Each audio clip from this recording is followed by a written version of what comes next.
तुमच्या सगळ्यांच्या हृदयात असणाऱ्या आत्मारामाला माझा नमस्कार. तुमच्या सगळ्यांच्या गुरूंना माझा नमस्कार आणि तुमच्यासारखे महान आत्मे निर्माण करणाऱ्या तुमच्या आई-वडिलांना माझा नमस्कार. समर्थांच्या कृपेने आपण समर्थांनी सांगितलेली नवविधा भक्ती पाहतोय. 7 भक्तींचं वर्णन आपण ऐकलंय. आज आपण 8व्या भक्तीकडे वळतोय. 8वी भक्ती म्हणजे सख्य भक्ती. सख्य म्हणजे मैत्री, जवळ असणं. हळूहळू बघा आपण श्रवणापासून सुरुवात करत करत एक एक पायरी वर आलो. दास्य भक्तीतून आपला आता प्रवास सख्य भक्तीकडे चाललाय. आतापर्यंत आपण दास होतो, दास्यत्व स्वीकारलं होतं आणि दास्यत्वाची पुढची पायरी म्हणजे सख्य.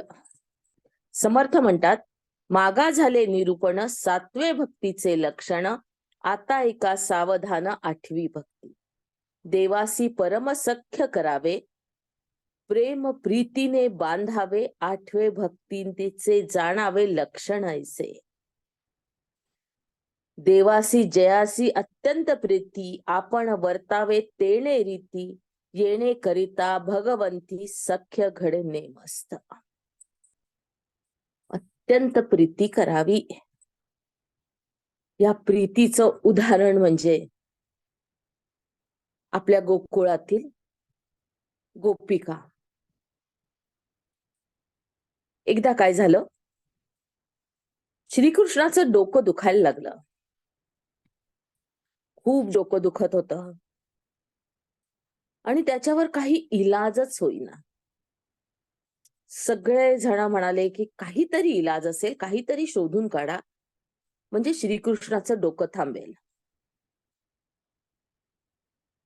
पण वैद्यांनी मात्रा देऊन बघितली, ज्याला जो इलाज सापडेल त्यांनी करून बघितला, पण डोकं तेही थांबेना. मग उद्धवानी विचारलं, श्रीकृष्णा तूच सांग, याच्यावर काहीतरी उपाय असेल की ज्या उपायामुळे तुझं डोकं थांबू शकेल. श्रीकृष्ण म्हणाला, आहे ना, माझ्यावर अत्यंत प्रीती करणाऱ्या लोकांची पायधूळ माझ्या मस्तकाला जर लावली तर माझं डोकं दुखणं थांबेल. तर म्हणे याच्यात काय कठीण आहे, कोणी पण देईल.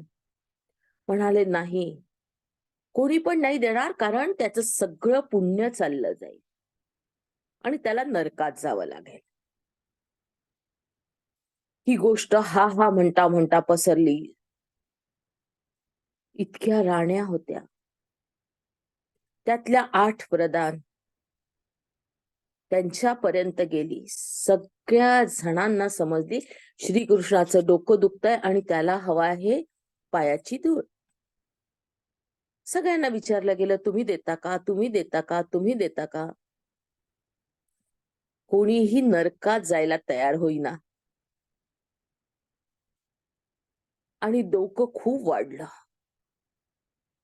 श्रीकृष्ण अस्वस्थ झाले, रडायला लागले, गोंधळ सुरू झाला. डोकं दुखतंय, डोकं दुखतंय. आधीच तो नटवर लालाय, नाटक करण्यात पटाईत असलेला माणूस. त्यांनी गोंधळ मारला म्हणजे किती माजवला असेल बघा. खूप गोंधळ सुरू झाला. डोकं दुखतंय, डोकं दुखतंय, आरडा ओरडा सगळा. अख्खा राजवाडा त्यांनी डोक्यावर घेतला. माझं डोकं दुखतंय, माझं डोकं दुखतंय, करा काहीतरी, मला सहन होत नाहीये. मग आता ही धूळ आणायची कोणी? सगळ्यांना विचारून झालं. म्हणजे दास दासी पासून तर सगळे सगळे जितके कोणी लोक होते त्या सगळ्यांना विचारून झालं. कोणीच तयार होईना. मग प्रश्न आला की आता काय करायचं. शेवटी रुक्मिणीबाई गेल्या श्रीकृष्णाकडे, म्हणाले, देवा आता तुम्हीच सांगा, कोणीच तयार नाहीये, याच्यावर काहीतरी उपाय असेल. म्हणाले, गोकुळात जा, गोकुळात पाठवा. गोकुळातले लोक द्यायला तयार आहे का पहा. दूताला बोलावलं, रथ सज्ज झाला आणि निघाला दूत. आला गोकुळात. तिथे गोपी नाचत होत्या, गात होत्या, फेर धरत होत्या, जसं काही तिथे काहीतरी आनंदोत्सव सुरू आहे. विचारलं गेलं की काय सुरू आहे. काय नाही, आम्ही श्रीकृष्णाची आठवण करतो, तो आमच्या बरोबर आहे असं समजतो आणि आम्ही नाचतो, आम्ही गातो, आम्ही जे काय त्यांना करायचंय ते करतात. म्हणाले, श्रीकृष्णाचा निरोप आहे, श्रीकृष्णाचं अत्यंत डोकं दुखत आहे, तुमच्यापैकी कोणी पायाची धूळ द्यायला तयार आहे का. एवढं ऐकलं आणि दूरवर पसरलेल्या ज्या गोपी होत्या त्या सगळ्या धावत आल्या. काय, श्रीकृष्णाचं डोकं दुखतंय, मग आमच्या पायाची धूळ घेऊन जा, आमच्या पायाची धूळ घेऊन जा. म्हणाले, पण तुम्हाला माहित आहे का पुढचं काय होणार आहे. म्हणाले, काय होणार आहे. म्हणाले, त्याच्यात तुम्हाला रवरव नरकात जावं लागेल.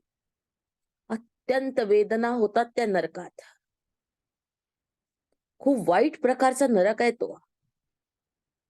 म्हणाले, इतकंच, श्रीकृष्णाला बरं वाटत असेल तर आमच्यापैकी प्रत्येक जण पायाची धूळ द्यायला तयार आहे, प्रत्येक जण. आजूबाजूला गायी पसरलेल्या होत्या. आपल्याला वाटतं प्राण्यांना समजत नाही. दूताच्या भोवती सगळ्या गोपिकांनी गोपांनी फेर धरलाच होता, पण गायींनी पण पकडला. सगळ्या गायी पण गोळा झाल्या, जसं काही माझी धूळ घ्या, माझी धूळ घ्या, माझी धूळ घ्या. सगळ्या गोपी म्हणाल्या की घे रे बाबा, माझ्या पायाची घे. ती म्हणाली, नाही नाही, हिच्या नको घेऊ, माझ्या घे. कॉम्पिटिशन सुरू झाली, कोणाच्या पायाची धूळ घ्यावी. या ठिकाणी सख्य भक्तीचं लक्षण असं आहे, कुठलीही अपेक्षा न करता प्रेम करणं, ज्याला निर्वाज्य प्रेम म्हणतात. निर्वाज्य प्रेम, पहिलं लक्षण निर्वाज्य प्रेम. आईचं तरी आपल्या बाळावर असणारं प्रेम काही प्रमाणात निर्वाज्य असतं, पण तिचंही असतं की हा बाळ मोठा होईल, मला वृद्धत्वात साथ देईल, माझे शेवटचे दिवस गोड होतील, माझी हा सेवा करेल, म्हणजे त्याची तरी अपेक्षा असते. पण जिथे अपेक्षा रहित प्रेम असतं ते गोपिकांचं होतं. आणि ह्या भक्तीची सुरुवात दास्य भक्तीतून होते. ज्या वेळा आपण दास समजतो आणि आपलं सर्वस्व अर्पण करतो, तेव्हा तो परमेश्वर दासाला स्वतःचा बंधू समजतो, स्वतःचा सखा समजतो, स्वतःची मैत्रीण समजतो आणि हृदयाला लावून घेतो. म्हणजे आपण त्या परमेश्वराच्या पायापासून हृदयापर्यंत पोचलेलो असतो. दास्यत्वात आपण पायाची सेवा करतो, तर सौख्यात सख्य भक्तीत आपण त्याच्या हृदयाशी पोचतो, त्याच्या हृदयात आपण आणि आपल्या हृदयात तो. एक शेर आहे बघा, अमीर खुसरोचा. ते म्हणतात, आज सजन मेरे नैनन में, आज सजन मेरे नैनन में, सो पलक ढाक तो ही तू. मी माझ्या डोळ्यांच्या पापण्या मिटून घेते. ना मैं देखू और उनको ना देखन दो. मी पण नाही पाहणार आणि मी कोणाला पाहू पण नाही देणार.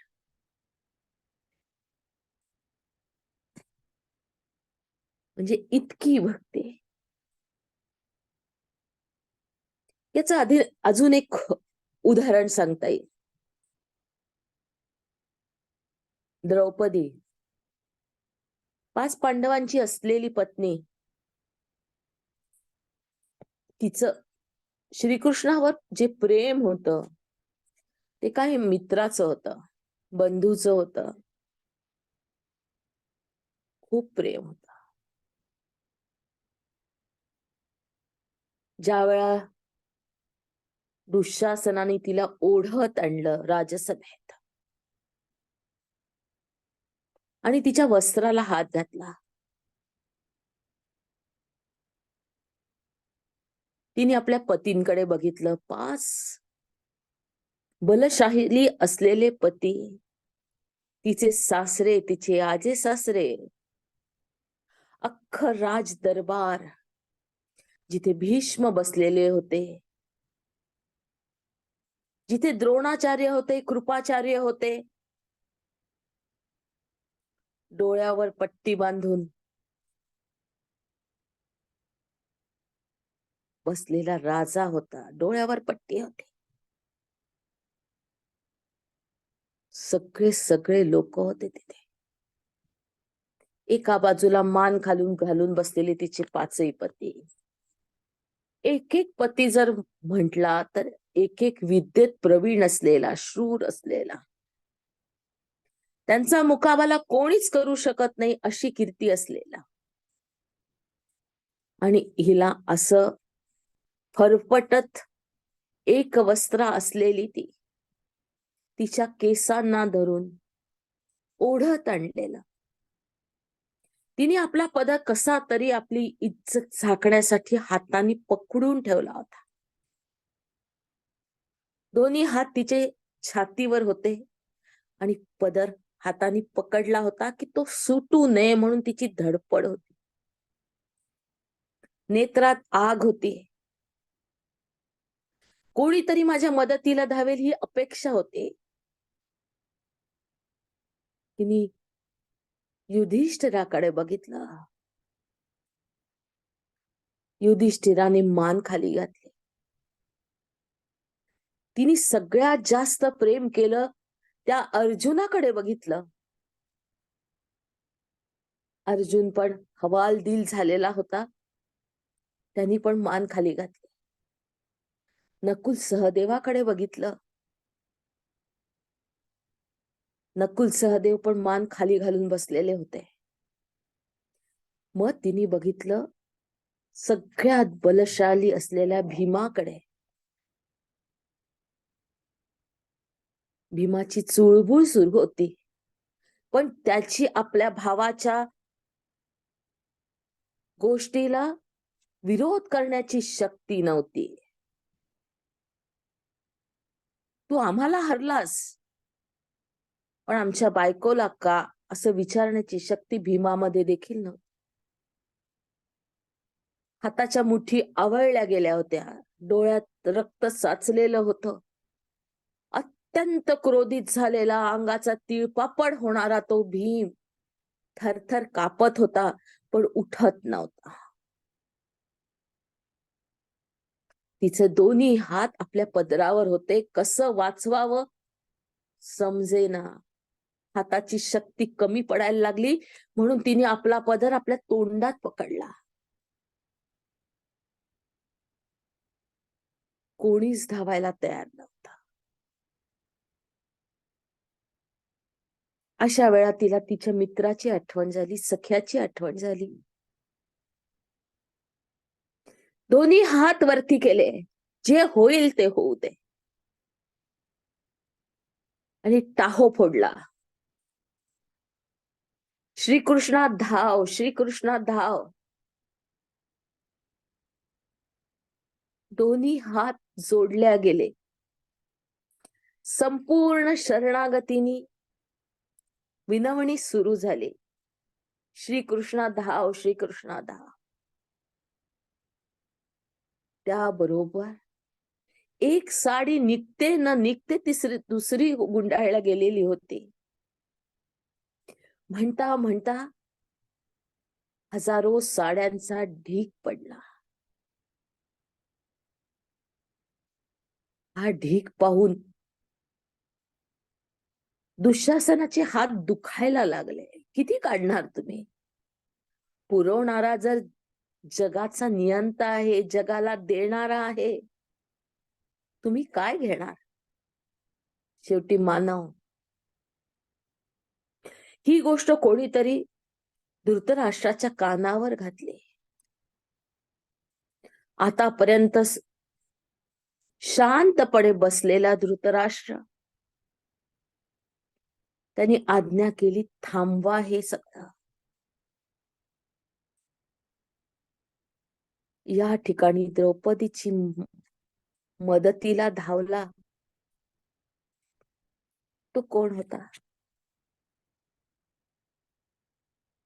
तो तिचा सखा होता. मग तो द्रौपदीला धावू शकतो, द्रौपदी जवळ येऊ शकतो, तर आपल्या जवळ येऊ शकतो. ती पण एक स्त्री होती, आपण पण एक स्त्री आहे. फक्त तिच्या आणि आपल्यामध्ये एकच फरक आहे. तिने स्वतःला पूर्णपणे त्याच्या स्वाधीन करून टाकलं होतं.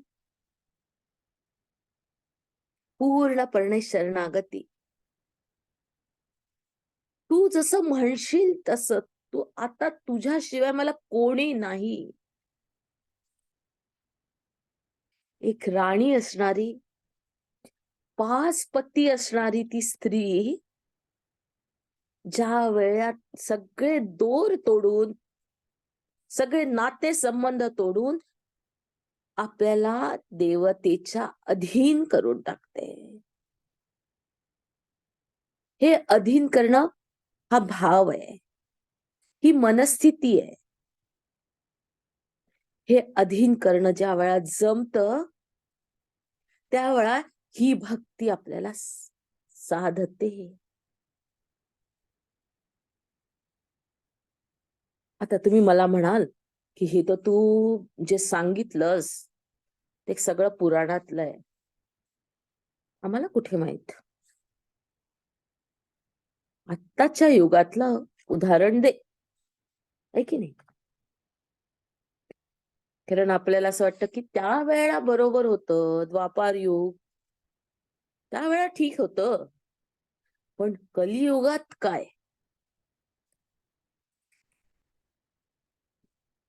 कलियुगात काय? कलियुगात अशा खूप उदाहरण आहेत. इव्हन आपल्या बाबतीत पण घडलेले उदाहरण आहेत. आपल्या बाबतीत पण तुम्ही आठवून पहा. हाच परमेश्वर तुमच्या मदतीला कसा कसा धावला. एकदा सकाळची वेळ होती. जात्यावर जनाबाई दळत होत्या. दळण सुरू होतं. थंडीची वेळ होती. विठोबा आला दळणाला रोजच्या सारखं मदत करायला. आपला शेला घेऊन आला, सुंदर असा भरजरी. दळणं सुरू झालं. ओव्या सुरू झाल्या, दळणं सुरू झालं, सुंदर असं गाणं सुरू झालं. दोघही रंगून गेले. जनाबाईला वाटलं की विठ्ठलाला थंडी वाजत असेल, तिने आपल्या घरची वाकळ, जी अनेक साड्यांच्या तुकड्यांनी शिवली होती, ती वाकळ देवाच्या अंगावर पांघरली आणि दोघही मोठ्या मजेत दळण सुरू होतं. पहाटेची काकड आरतीची वेळ झाली. विठोबाच्या लक्षात आलं की अरे, आपण तर हिच्या घरात आहोत, जाणं आवश्यक आहे आपल्याला. निघाले विठोबा. जाताना शेला न्यायच्या ऐवजी वाकळ घेऊन गेले. सकाळी देऊळ उघडल्या गेलं. पुजारी आत प्रवेश करते झाले. बघतात तर अंगावर शेला नाही आणि वाकळ होते. विचारल्या गेलं ही वाकळ कोणाची? गाव छोटस. इथला शेला चोरीला गेला. इथला शेला चोरीला गेला. कुठे मिळेल? जनाबाईच्याही तोपर्यंत लक्षात येऊन गेलं होतं की शेला आपल्या घरी आलाय आणि गावभर बोंब झाली आहे की शेला चोरीला गेला, शेला चोरीला गेला. तिने तो शेला उचलला, मंदिरात गेली आणि पुजाऱ्यांच्या हाती दिला.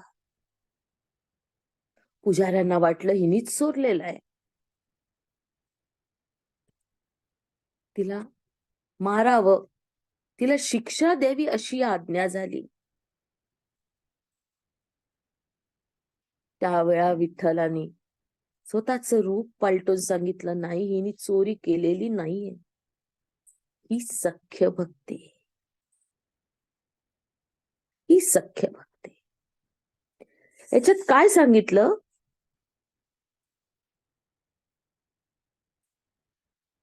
त्यांनी सांगितलं की भजन, भक्तिभाव आणि भजन, निरूपण आणि कथा कीर्तन, प्रेमळ भक्तीचे गायन आवडे देवा.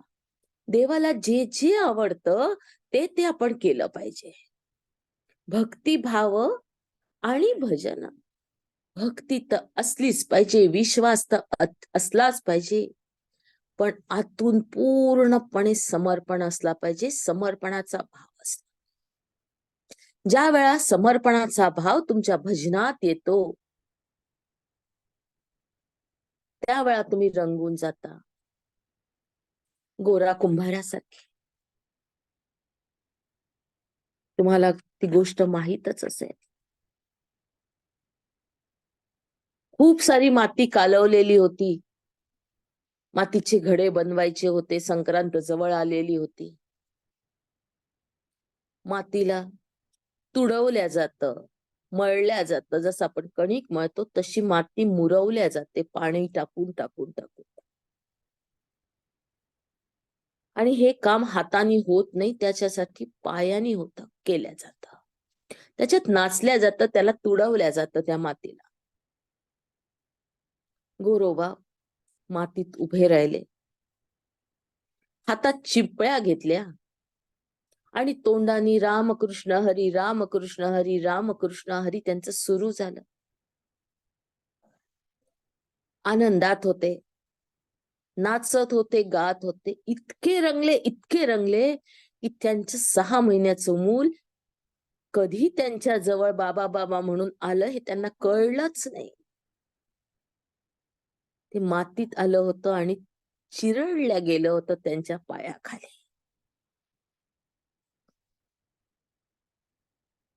त्यांची बायको आली, तिने ते दृश्य बघितलं. बघा किती भीषण असेल आपलं बाळ आपल्याच नवऱ्याच्या पायाखाली तुडवल्या गेलेला आहे. डोळ्यासमोर आणलं तरी वेदना होतात. आणि तिने त्यांचं भजन बंद पाडलं. त्यांना म्हणाली यानंतर विठ्ठलाचं नाव घ्यायचं. तुमच्या या विठ्ठलापायी हे असं घडलंय.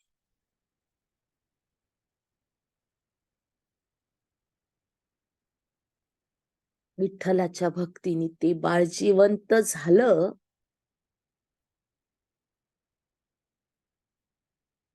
पण हे रंगून जाणं, या गोष्टीतून आपल्याला हेच घ्यायचंय, भक्तिभाव आणि भजन. भजन कसं असावं की आपल्याला स्वतःला विसरवणार असावं, त्याच्यात बुडवून टाकणारं असावं. तेव्हा काय होतं, ती भक्ती साधते, ती असे देवाच्या सन्निध जाणारी, तो आणि मी एक असणारे, मी आणि तो एक आहे, अशी ही भक्ती. आपण तैसेची वर्तावे, आपणासी तेच आवडावे, मनासारखे होता स्वभावे, सख्य घडे नेमस्थ. परमेश्वर कसा वागेल आपण तैसेची वर्तावे. आपण अशी तेच आवडावे मनासारखे होता स्वभावे सौख्य. पण तसंच वागलं पाहिजे जे परमेश्वर.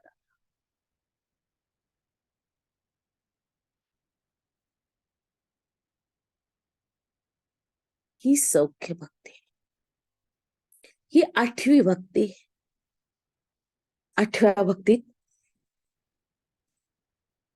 सांडून आपली संसार व्यथा करीत जावी देवाची चिंता निरूपण कीर्तन कथा वार्ता देवाच्याची सांगाव्या. सांडून आपली संसार, या संसारात न पडता, या संसाराची काळजी न करता करीत जावी देवाची चिंता. आता याचं उदाहरण सगळ्यात सुंदर जे पाहायचं असेल तर आपले तुकोबा आहेत. त्यांनाही 4 पोरं होते, बायको होती, पण तरीही त्यांचा विचार न करता ते 2 दगड घेऊन टाळ वाजवत होते. टाळ लपवले तरी 2 दगड त्यांना पुरत होते आणि ते देवाच्या भजनात पूर्ण रंगून जात होते.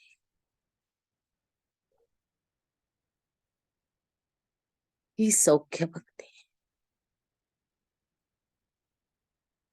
त्यांची अवस्था कशी असेल, गोरोबा काकाची अवस्था कशी असेल ह्याचा विचार करा. तुकाराम महाराजांची अवस्था कशी असेल याचा विचार करा. जनाबाईच्या जवळ देव येतो, तिला दळू लागतो. एकनाथांच्या घरी पाणी भरतो, कबीराबरोबर शेले विणू लागतो. पण या सगळ्यांनी आपला संसार त्याच्या स्वाधीन केला होता. तू करशील तेच योग्य, तू करशील तेच ठीक. पूर्णपणे त्याच्या स्वाधीन होणं, त्याच्या स्वाधीन करणं आणि त्याच्या आज्ञेच्या शिवाय काहीही घडत नाही ही गोष्ट मनात बिंबवणं ही सख्य भक्तीचं लक्षण आहे. गोंदवलेकर महाराज म्हणायचे की तुम्ही तुमचा संसार रामाच्या स्वाधीन करा. आपला प्रपंच रामाच्या इच्छेवर सोडायला शिका. राम ठेवेल तसं राहावं. मग तिथे दुःख असो सुख असो, त्या संसारात कुठलंही संकट येवो, ही रामाची इच्छा असं म्हणून जेव्हा आपण वागतो तेव्हा राम आपला संसार. याचं उदाहरण एक मी वाचलं होतं ते लोकमान्य टिळकांच्या चरित्रात. लोकमान्य टिळकांचा मुलगा वारला आणि त्यांच्या बायकोनी निरोप दिला की मुलगा वारलेला आहे. रात्रीची वेळ होती. ते म्हणाले ठीक आहे, राम इच्छा. आणि ते जाऊन शांतपणे झोपले. एवढी मोठी गोष्ट आपल्याला येईल का झोप? पोटचं पोर जेव्हा जात आहे, रामानी जे केलं ते योग्यच केलं हा भाव जेव्हा मनात असतो तेव्हा आपण या भक्तीपर्यंत पोहोचलेलो असतो. ते मानणं आणि त्यानुसार आचरण करणं, नुसतं मानणं नाही. आपण तोंडाने म्हणतो एखादा माणूस गेला, शेजारचा माणूस गेला, रामाची इच्छा होती, चांगलं झालं, ठीक झालं, सोडून द्या हो, दुःख नका करू, रामाची इच्छा होती. पण दुःख जातं का? त्याचंही जात नाही ना आपल्या मनातूनही जात नाही. आपण 4 जणांना सांगतो तुम्हाला माहितीये का त्यांचा 18 वर्षाचा मुलगा गेला हो, खूप वाईट झालं. कारण संत या संसाराला एक नाटक शाळा मानतात. आपण इथे नाटक करायला, हा खेळ करायला आलेलो आहे. हा खेळ काही दिवसापुरताच आहे हे त्यांच्या मनात पक्क असतं. आणि आपण या संसारालाच खरं मानतो. त्यामुळे ही भक्ती आपल्याला जमत नाही. आपण ज्या वेळेला हे समजतो की नाही हे खोटं आहे, हे इथे येणारे लोक सगळेजण मुखवटा चढवून आलेले, यांना आपणच आणलेलं आहे. अनेक प्रयोग झाले. आपल्या बरोबर आलेले जे आपला नवरा, सासू, नंदा, दीर, हे आपण सिलेक्ट करून आणलेले आहेत आपल्या कर्माचं प्रक्षालन करण्यासाठी. कुठल्या ना कुठल्या जन्मात आपण त्यांच्याशी बांधल्या गेलेलो होतो. जे काय देण्या घेण्याचा थोडासा हिशोब बाकी आहे, तो बाकी असलेला हिशोब आपल्याला पूर्ण करायचा असतो. त्याच्यासाठी आपण त्यांना विनंती करून या जन्मात आणलेलं असतं. पण इथे येऊन आपणच हे विसरून गेलेला असतो. मायेचा पडदा असतो. 9 वाजले, थांबूया. उद्या हा पूर्ण करू. चला पुढे ध्यानाला सुरुवात करूया.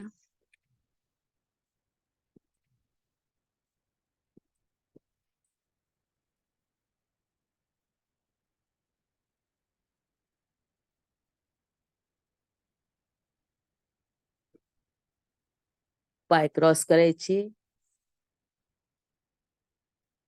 हात क्रॉस करायचे. श्वासावर यायचं.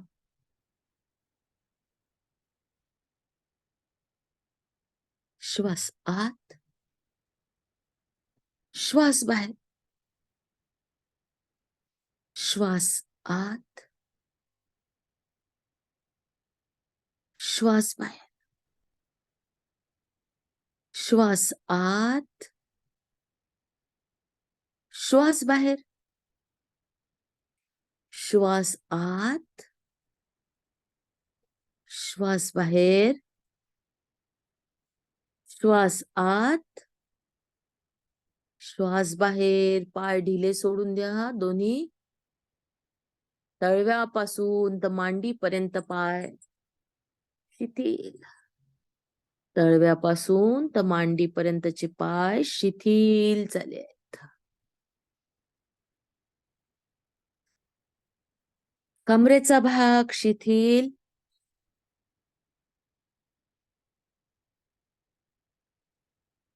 ओटी पोटापासून तर संपूर्ण पोट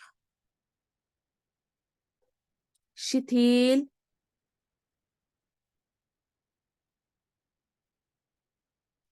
छातीचा पंजरा शिथिल.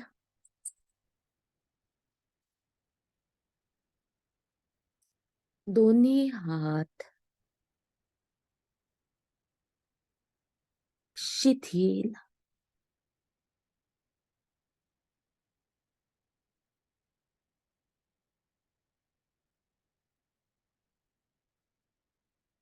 मान शिथिल. संपूर्ण चेहरा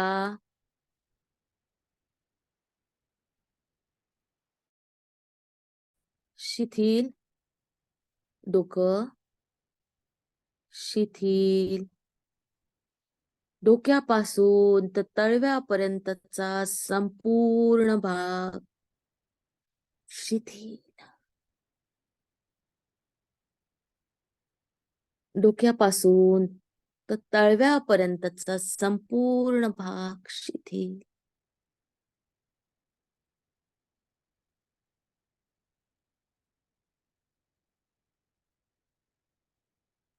संपूर्ण शरीर शिथिल.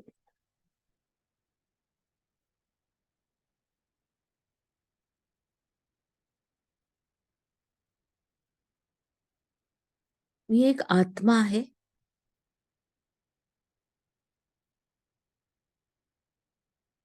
आणि या संसारात, या पृथ्वीवर एक रोल निभावण्यासाठी आलेली आहे.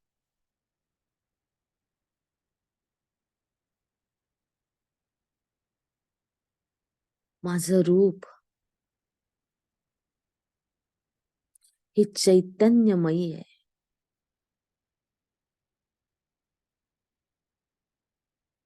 श्वासावर श्वास आत, श्वास बाहेर. पूर्ण लक्ष श्वासावर. येणारा श्वास, जाणारा श्वास. श्वास आत, श्वास बाहेर. श्वास आत, श्वास बाहेर. श्वास आत, श्वास बाहेर. पूर्ण लक्ष श्वासावर केंद्रित. ब्रह्मरंध्रातून प्रकाश घेऊन आपण हृदयावर आलेलो आहे. ब्रह्मरंध्रातून आत शिरा, सरळ हृदय चक्रापर्यंत. अनाहत चक्र. पूर्ण लक्ष हृदय चक्रावर केंद्रित. प्रेमाचा सुंदर गुलाबी रंग, राधाराणीचं चक्र, आपल्या गुरूंचं चक्र.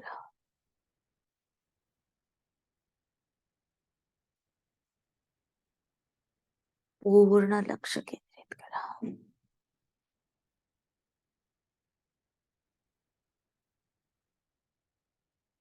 आपल्या हृदय सिंहासनावर आपले गुरु बसलेले आहेत.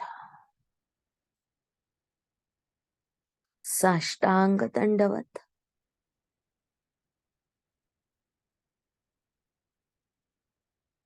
मन, बुद्धी, चित्त, अहंकार, दोन्ही हात, दोन्ही पाय, मस्तक संपूर्ण टेकून आपण नमस्कार करतोय.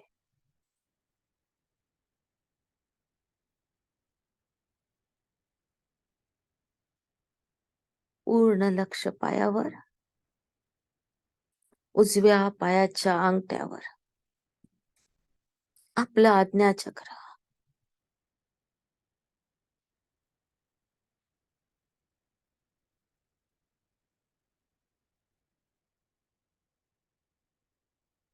संपूर्ण लक्ष आज्ञाचक्रावर केंद्रित करा.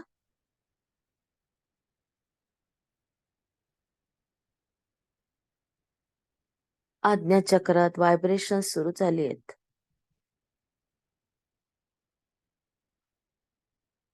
थोडस ताणल्यासारखं वाटतं. दोन्ही डोळे दोन्ही भिवयाच्या मध्ये असणाऱ्या जागेकडे केंद्रित. आज्ञाचक्रावर दृष्टी स्थिर.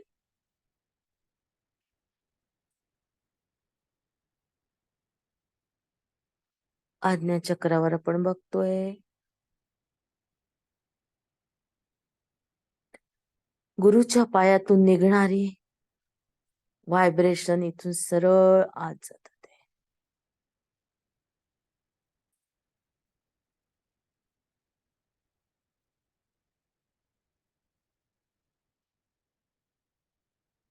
या व्हायब्रेशन्स मुळे आपण ध्यानाच्या तीच स्थितीत पोहोचणार आहोत.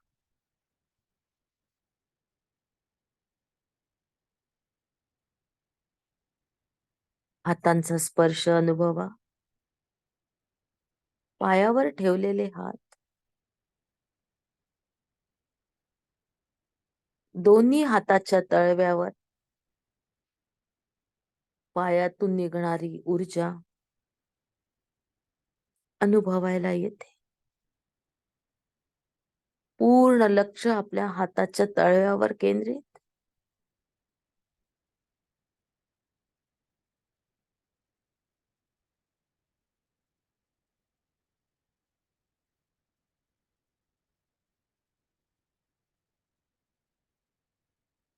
हृदय चक्रातून आपल्याला 5 पायऱ्या खाली उतरून द्वापार युगात जायचंय. 5 पायऱ्या खाली. 1 2 3 4 5. आत्म्याला कुठलीही जात नसते, धर्म नसतो, स्त्री पुरुष असा भेद नसतो. कुठल्याही रूपात तो नटू शकतो. एक मोठं सुंदर दालन आहे.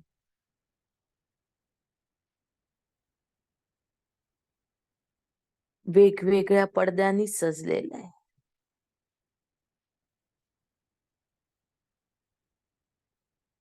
मोठ्या अशा दालनात एक पलंग आहे. छोटे छोटे सिंहासन ठेवलेली. सिंहासनाच्या बाजूला अनेक समया तेवत आहे.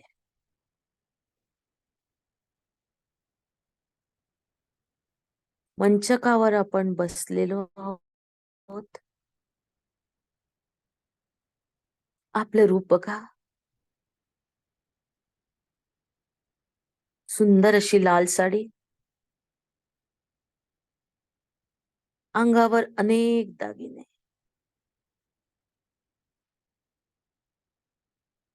नुकतंच स्नान झाल्यामुळे मोकळे सुटलेले असे केस गुडघ्यापर्यंत लांब.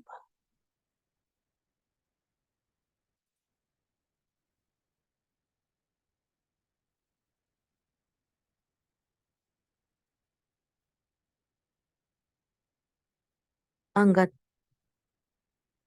कंचुकी, त्यावर साडीचा झिरझिरीत असा पदर. समोर ठेवलेली दागिन्यांची पेटी. आज कुठले दागिने घालायचे हा विचार. मांगटिका आपण लावला.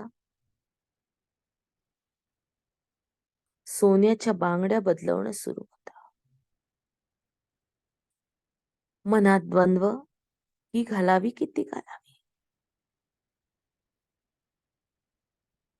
तितक्यात बाहेरच्या दिशेने कल्लोळ सुरू झाला. भीती वाटावी अशी परिस्थिती. धन धन धन धन पावलं कळत. आपला स्थिर दुःशासन आपल्या महालात प्रवेश करता झाला. द्वेषाने पेटलेला, रागाने लाल झालेला, असा क्रूर दिसणारा,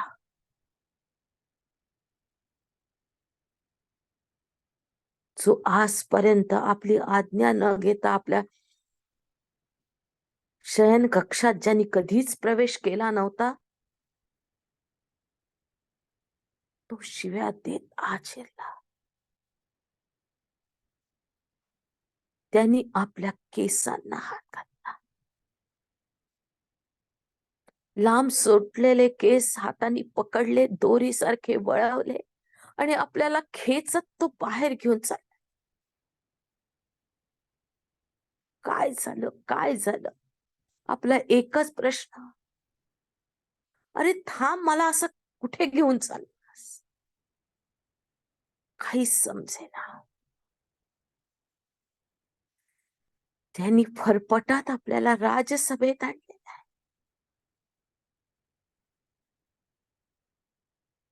संपूर्ण राजसभा, अनेक आसन, सिंहासन, सिंहासनावर बसलेले अनेक राजे, अनेक मुनी, आपल्याच घरातील अनेक जण,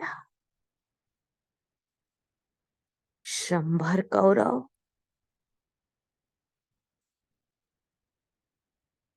सूतपुत्र कर्ण,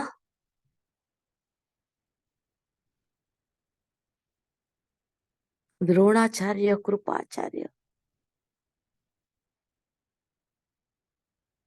विदुर,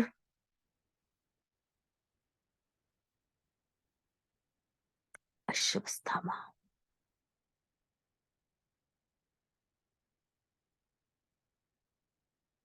अनेक लोक, जिकडे नजर जाते तिकडे समोर दूताचा पट टाकलेला, त्याच्या छोट्या सिंहासनावर मान खाली घालून बसलेले माझे 5ही पती,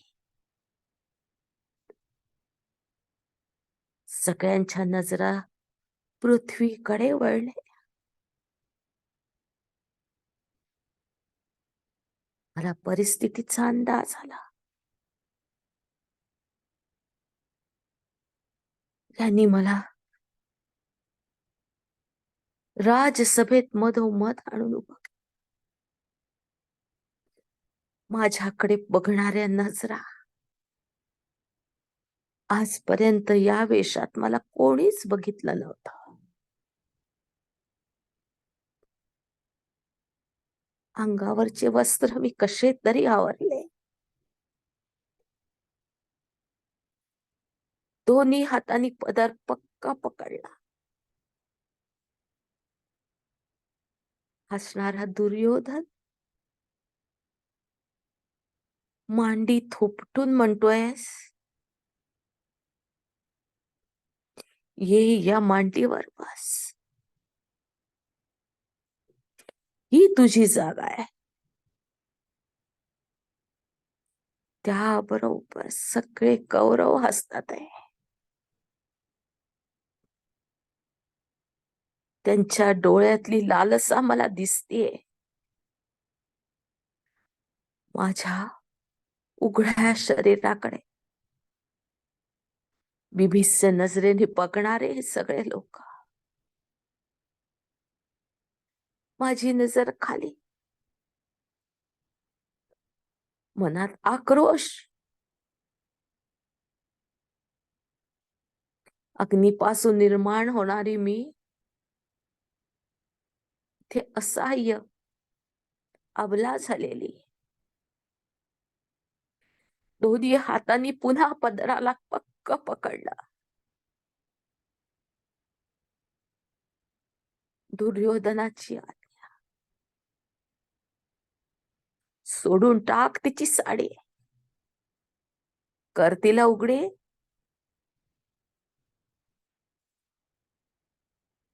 माझा डोळ्यात संताप, पतींवरचा राग. पुन्हा पुन्हा माझी नजर माझ्या पतींकडे,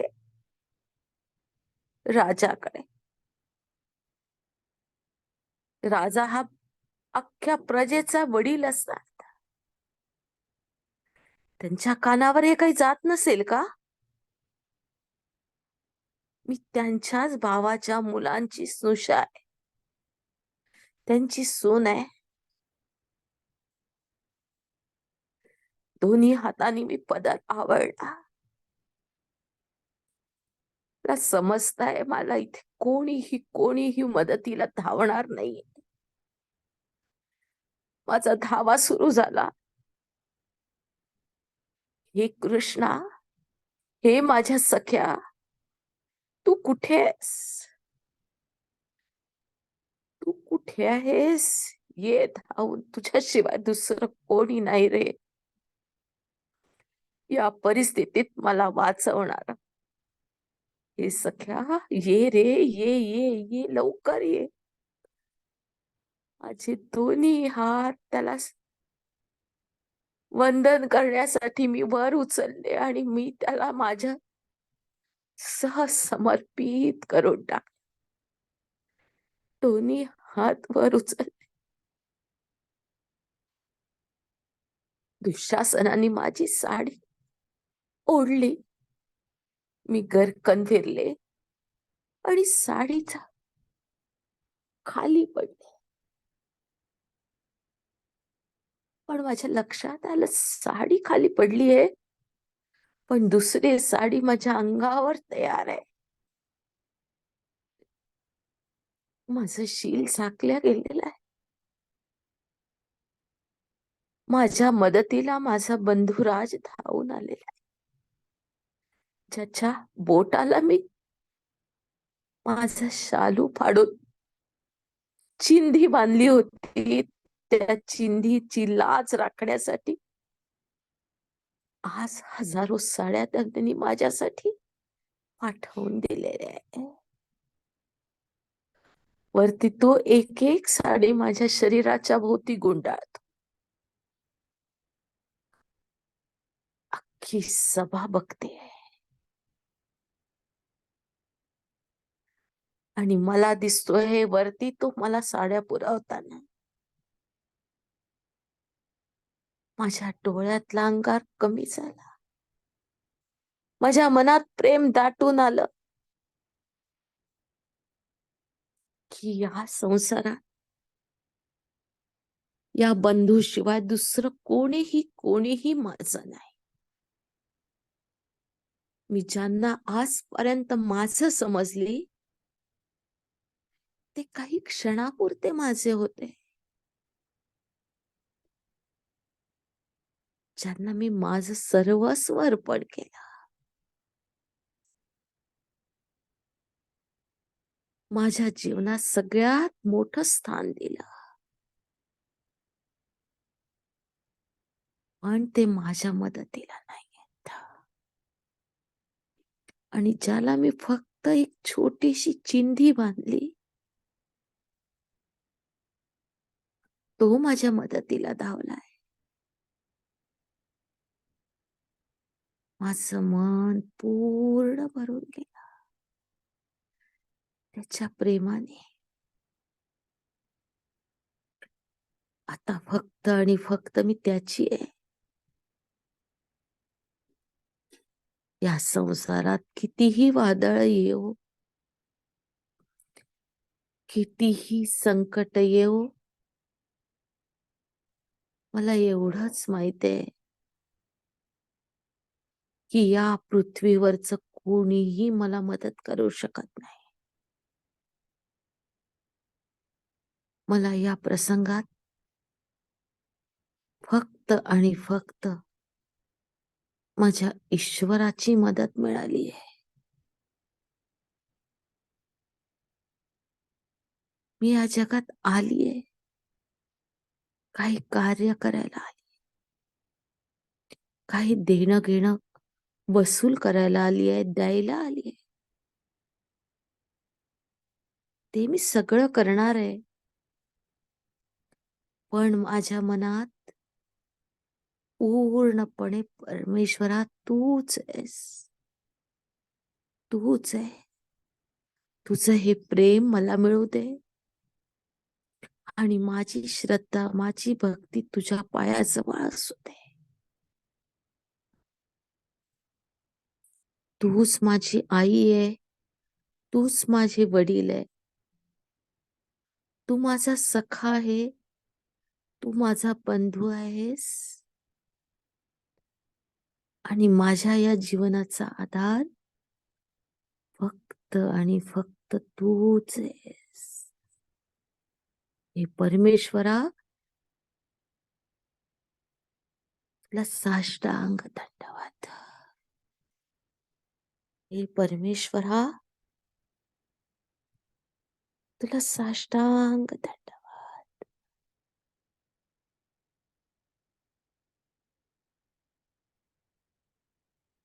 नाटक इथे संपलं.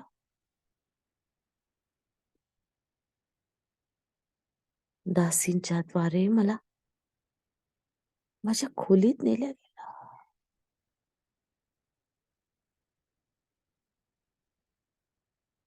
माझ्या मनावर झालेला हा आघात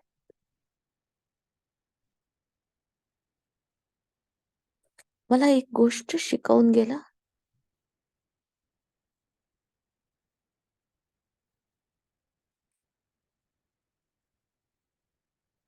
या युगात किंवा पुढच्या कलियुगात देखील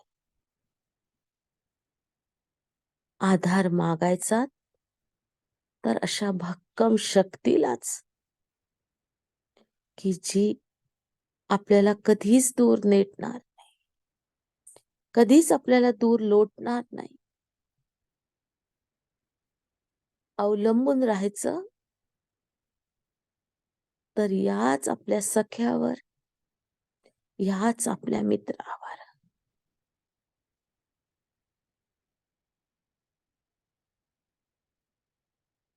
पुन्हा पुन्हा दंडवत. स्वरूप आपल्या मनाच्या गाभाऱ्यात आपण कोरून ठेवलेलं सख्याच, मित्राचं, आपल्यासाठी तो नेहमीच तयार असतो, तत्पर असतो. फक्त वेळेवर आपल्याला त्याला बोलवायचं असतं.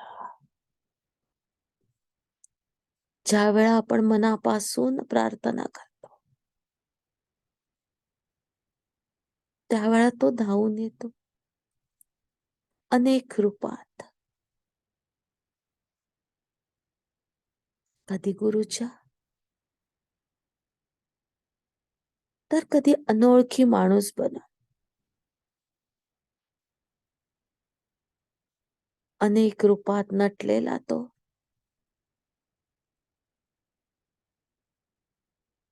आपल्या मदतीसाठीच आतुर झालेला आहे.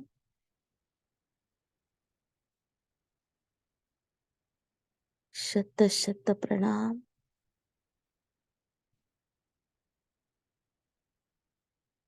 श्वासावर या. पूर्णपणे त्याला श्वासाने आत न्या. आपल्या हृदयात भरून टाका. एक सोनेरी प्रकाश. तो निराकार आहे, निर्वैर आहे, निर्गुण आहे. श्वासाबरोबर एक सोनेरी प्रकाश आपल्या हृदयात पूर्णपणे भरून गेलाय. त्या प्रकाशाचं रूप हळूहळू हृदयातून मोठं मोठं होत होत होत आपल्या भोवती एक वलय म्हणून निर्माण झाले. आपल्या शरीराच्या भोवती 1 फूट वलय आपल्या शरीराच्या भोवती सोनेरी रंगात फिरत आहे. त्या वलयात आपण सुरक्षित आहोत. येणाऱ्या कुठल्याही संकटापासून, शारीरिक, मानसिक कुठलंही संकट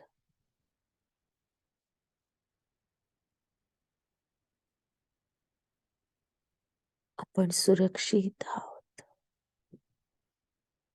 त्याच्या कृपा छत्राखाली आहोत.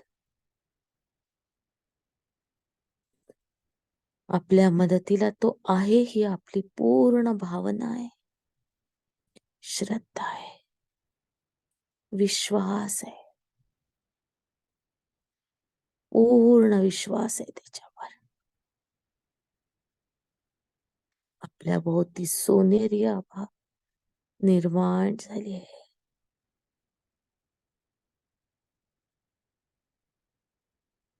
आपण एका सोनेरी बॉल मध्ये आहोत. सोनेरी रंग, त्याचा रंग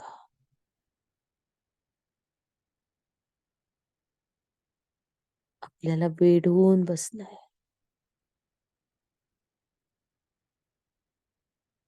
श्वासावर या.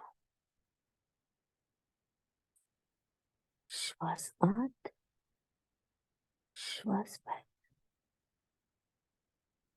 श्वास आत, श्वास बाहेर. त्याच्या अस्तित्वाची प्रचिती आज आपल्याला गुरुनी दिली.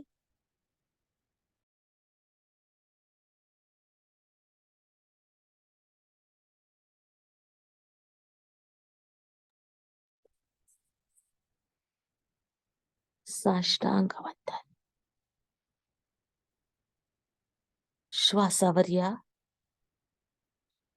श्वास आत, श्वास बाहेर, श्वास आत, श्वास बाहेर.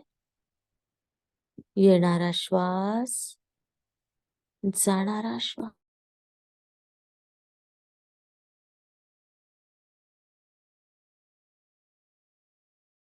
बाहेर जातोय. श्वास आत, श्वास बाहेर. पूर्ण लक्ष श्वासावर.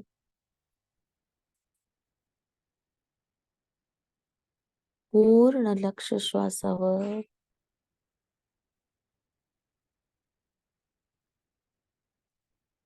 दोन्ही पाय मोकळे करा. दोन्ही हात सोडून द्या.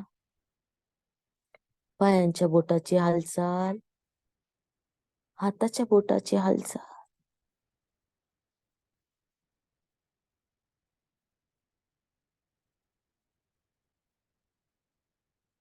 दोन्ही हात एकमेकांवर रब करा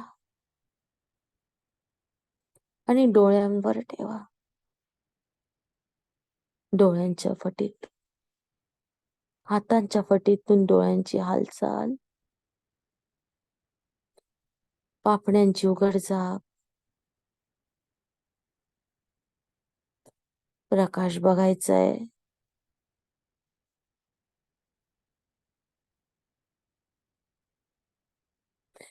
आणि एका सुंदर स्माइल सह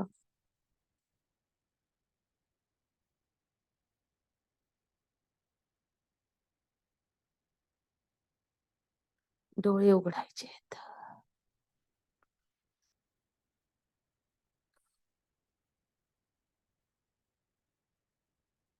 शिवालीताई,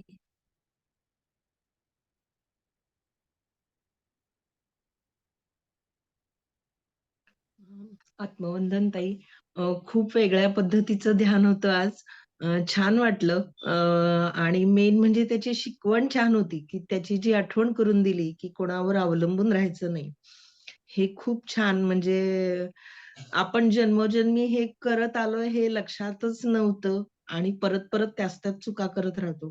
खूप सुंदर आठवण आणि खूप वेगळ्या पद्धतीचं ध्यान होतं. खूप छान वाटलं. दिसलं सगळं. जसं जसं तुम्ही सांगत होता तसं तसं सगळं हे केलं. पण माझ्या शिकवण मात्र माझ्या म्हणजे अशी डोक्यात घुमत राहिली. कधी विसरणार नाही मी.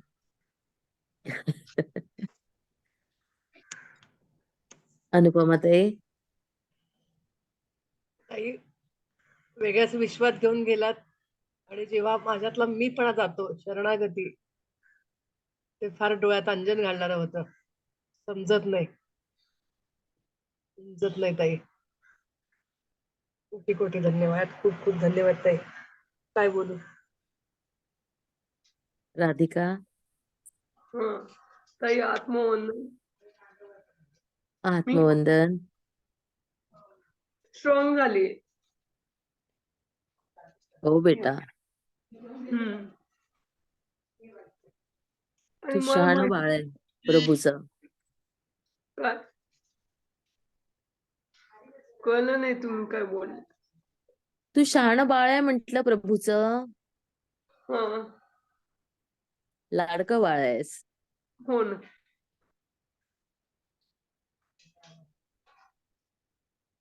योगेश्वराची मूर्ती दिसली मला.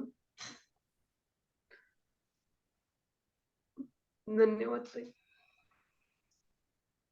प्रतिभाताई, नमस्कार अनघाताई. कृष्णाविषयीच्या खूप वाचन आणि ऐकलंय, पण खूप सुंदर सख्य भक्तीचं कृष्णाचं आज नव्हतं ऐकलं हे किंवा विस्मरणात गेलं होतं. खूप खूप सुंदर छानच म्हणजे सख्य भक्तीचं छान ऐकायला मिळालं. असं असं छोटं-छोटं काही गोष्टी इतक्या म्हणजे असं वेचून घ्यावेत अमृतकण, अशा गोष्टी तुमच्या आम्हाला मार्गदर्शनातून मिळतात. खूप खूप धन्यवाद ताई. आणि मग त्या इतका आनंद वाटतो जेव्हा ऐकत असतो किंवा इतकं समाधान आणि इतकं छान काही आपल्याला मिळालं. ही इतकी दिवसभराची अशी तृप्त भावना दिवसभर मनात राहते, की अरे किती छान आपल्याला आज ऐकायला मिळालं, किती छान असं. खूप खूप धन्यवाद ताई आणि ध्यान तर खूपच छान आलं. खूप धन्यवाद. कोटी कोटी वंदन ताई. चला मला आज्ञा द्या. जय श्रीराम.